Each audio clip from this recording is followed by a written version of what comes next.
Chapter 9. The Tower of Babel. This chapter is based on Genesis 11, verses 1 through 9.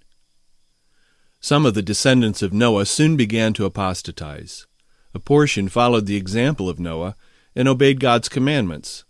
Others were unbelieving and rebellious, and even these did not believe alike in regard to the flood.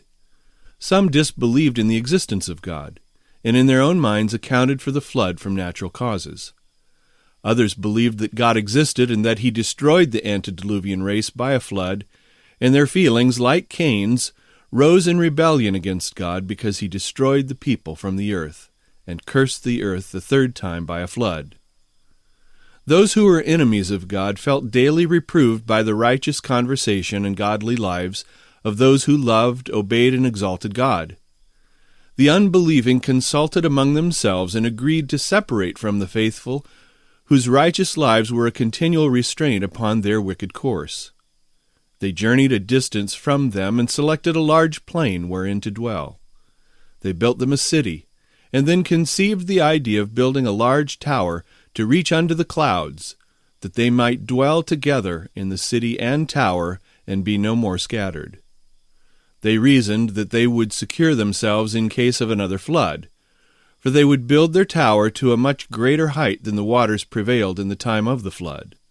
And all the world would honor them, and they would be as gods and rule over the people. This tower was calculated to exalt its builders, and was designed to turn the attention of others who should live upon the earth from God to join them in their idolatry. Before the work of building was accomplished, people dwelt in the tower. Rooms were splendidly furnished, decorated, and devoted to their idols. Those who did not believe in God imagined if their tower could reach unto the clouds, they would be able to discover reasons for the flood. They exalted themselves against God, but he would not permit them to complete their work. They had built their tower to a lofty height when the Lord sent 2 angels to confound them in their work. Men had been appointed for the purpose of receiving word from the workmen at the top of the tower, calling for material for their work, which the first would communicate to the second, and he to the third, until the word reached those on the ground. As the word was passing from one to another in its descent, the angels confounded their language, and when the word reached the workmen upon the ground, material was called for which had not been required.